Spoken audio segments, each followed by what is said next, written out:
People have been clocking this Samantha Fulnecky OU essay scandal as a plant, but what was she actually supposed to write about?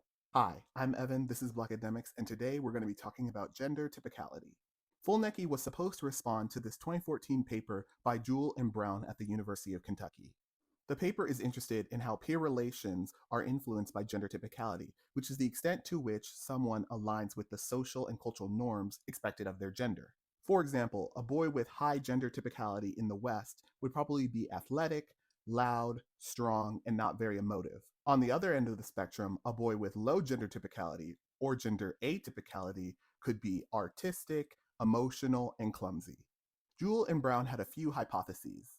One, that popular kids would be described as more gender typical, whereas teased kids would be less gender typical. Two, that gender typicality predicted popularity more so than likability. And three, that gender typicality predicts mental health outcomes and gender-based teasing. I can go over the methodology and very specific results in another video, but basically they surveyed a bunch of middle schoolers and found evidence for most of their hypotheses. Adjectives describing popular children were significantly more gender typical, whereas for rejected and teased kids, it was far more gender atypical. Students rated higher in gender typicality were significantly more popular, and this effect was disproportionately true for boys.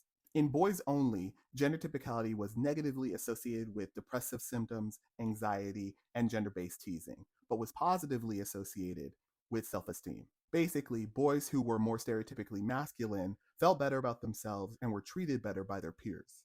The craziest part of having read this study is that there are a variety of ways that Fulnecky actually could have incorporated her faith in a productive way to analyze the text. As a limitation in the discussion section, the paper talks about how gender typicality is often culturally bound, such that different ethnic, racial, cultural, and religious groups have different norms under what constitutes gender.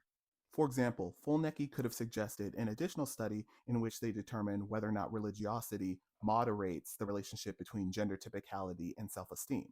Instead, she decided not to follow the rubric and leverage transphobia to launch her right-wing career.